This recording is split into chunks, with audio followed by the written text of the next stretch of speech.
So I want to kind of get back to some of the points that you were making about volatility because you had another slide that was kind of talking about GDP, and this was a really good point that you were making in terms of Yeah. kind of a shift that we've had here. So I'm going to pull up this slide about what you're calling the Goldilocks economy right now. Right. So, I mean, this is certainly not my term. It's been it's thrown around for a long, long time. But it's very interesting that volatility in so many different forms is not a healthy condition for the market, if you will. If you take a look, and we've shown this, I think, before. I certainly have shown this on other presentations. But the real sustainable periods in the market, the sustained bull markets, the long term, the secular bull markets happen during periods of low economic volatility, where you get a moderate, sustainable rate of growth, not too hot, not too cold. Cold, of course, you start going negative growth, you're in recession.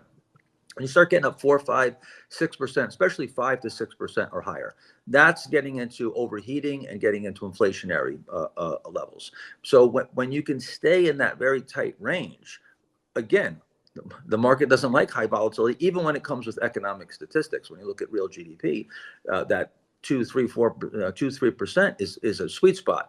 That we're in that now, and as long as we can maintain that, bull market go on for a long time, and you can get overvalued because right now valuation is not low, and sentiment is Mhm. pretty frothy, but that will take care of itself as long as you're growing. The economy is growing.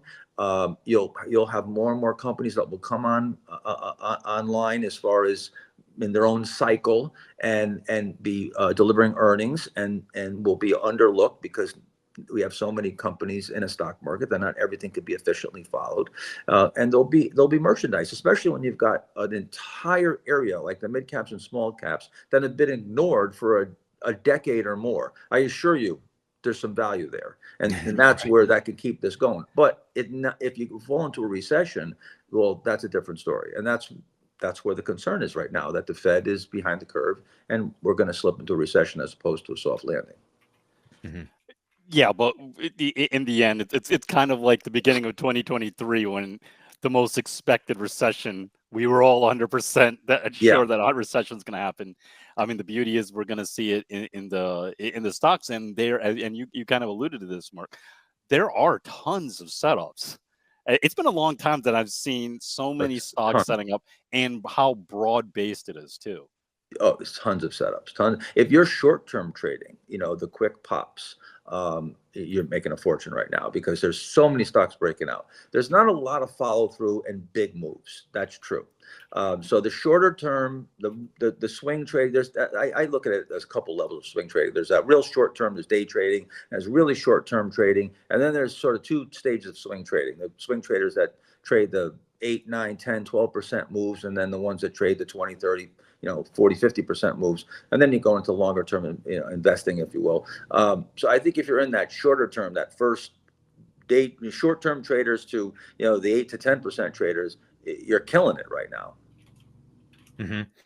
You know what? I also wanted to kind of address. You mentioned a little while ago about that uh, frothiness. There's some kind of higher valuations. Are we at those frothy levels? I'm going to just go ahead and I'm going to pull up the bulls and bears from Investors Intelligence on the psychological market indicators from investors.com. And I believe the reading came out today, so this hasn't been updated. Yeah. Bulls are at about 57% right now. It shows 53 on this chart. So where are we at in terms of some of that sentiment? So Investors Intelligence Bulls numbers came out today about 50, a little over 57%. When you get a 55% or above, that's sort of like the warning track, on a baseball field. The wall's behind you, so you got to be careful. But we get above 60, that's getting into the danger zone, and you start getting around 65 or higher. That's really, really frothy on that one particular indicator. I look at sentiment in a number of ways, 3 different ways. I look at what people say.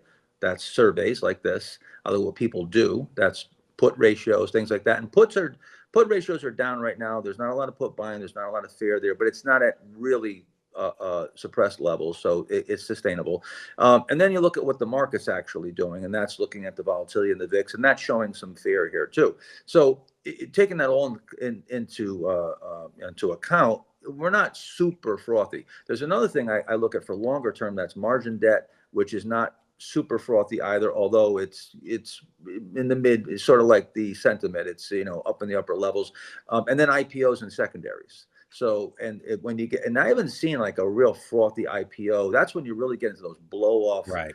phases, you know, yeah, real Like 2021 with all the SPACs and everything like that, right? that was about as easy as they ever come to that. That was, I literally gave a sell signal that on the day of the high in the NASDAQ. That was really had every sign that you could possibly, that was the one time where I said to myself, if I'm wrong this time, I need to just hang it up and call it a day, because 40 years of experience all mean nothing.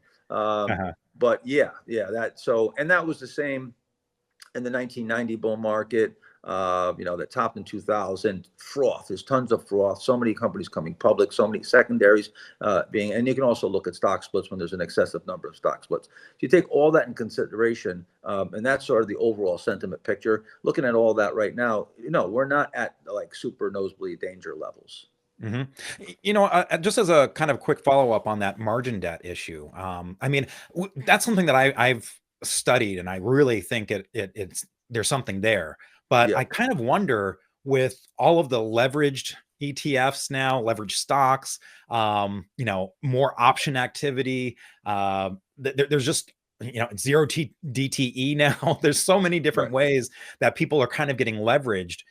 Do you think that's potentially making the margin debt?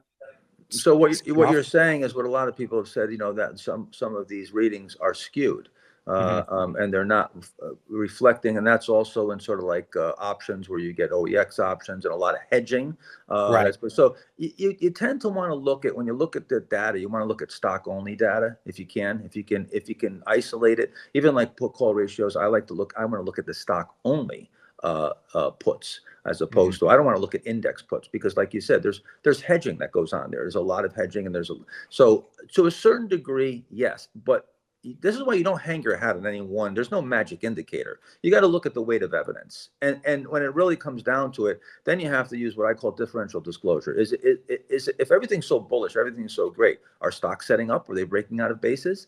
This goes again back to O'Neill with a sentence that was life-changing for me, and I built a career on. I'm never going to buy a stock if the earnings are great, the sales are great, the management's wonderful, it's the best brand in the world, it's the biggest company in the world. I'm not buying that stock unless the chart confirms that.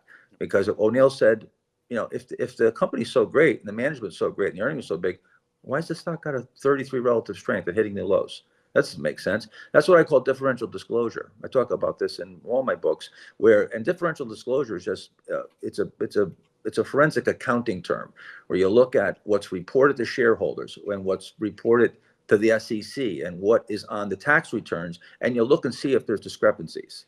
All right, you should be pretty much saying the same things to the SEC as you're saying to the shareholders, what you're saying in your annual report. But sometimes there's these discrepancies because to the SEC, there's very strict guidelines, but you can say just about anything in your annual report. Or they claim to be making a lot of money, but they're not paying any taxes. So these are the type of things. I don't use differential disclosure in that way. I use it in a way where I look at the chart, and the chart has to agree with the fundamentals. Mark, you touched on something, especially when we saw it in 2021 and 2022, just that froth in IPOs, and then everything just died. All the IPOs kind of disappeared. Yes. I feel like over the last, really the last few months, and now they're starting to work again, there are more IPOs starting to set up. They are. It's still pretty limited, right? But it seems like that environment for IPOs is starting to change. They're starting to get more interesting, and more new merchandise is coming into the market. What is that telling you? And maybe talk a little bit about that. It's a healthy sign, and also M&A activity. So M&A activity was completely dead. It really just was like there was none, and now that's starting to come back too. Now when there's tons of M&A activity and there's lots and lots of IPOs, and you see the number of IPOs maybe over 4-week average is at the highest level it's been, that's when you have to start looking at that. It's getting frothy. That's when you start putting it all together. Now the sentiment numbers are up there, the margin debt, all those things will start to will start to converge around each other, and that's where you start seeing the signs for a larger at least a cyclical bear market and potentially a secular bear market. Those are the longer term signals. But right now, I think, increased and improved IPO activity is a positive sign. And yeah, you're absolutely right. I'm seeing more IPO activity. I'd like to see even more. Yeah. Mm-hmm. So kind of on that note, something that I keep on hearing rumblings about is, again, just in the same way that we were talking about the margin debt kind of being, is it different now? Is the IPO market a little different because you're seeing private equity kind of extend, kind of the lifetime before the IPO. And, some of these IPOs are coming out with these, much larger valuations. Do you think that kind of changes the equation a little bit as an indicator? I mean, as far as the valuation is concerned, I mean, look, that's a function of the market. This is a business, Mm-hmm. and when things are going really good, they get a higher valuation, and when things are not going very well and you're in bear markets, and that's why David Ryan and I often would say, we love to find IPOs that are IPO bases coming out in bear markets or right at the beginning of a bull market. They're priced better just simply by default. Because they just can't command a higher price. So, like the watch market, the watch market was hot. It was paying $30,000 over list for a Rolex. And now that's come down, right? Now Mm-hmm. it's come down. So it's just, that's because they can get it at that time. The demand is there. So I think it's dynamic. It's a moving target, but I don't think things have changed so much where you throw it out the window and the IPO data is not, legitimate.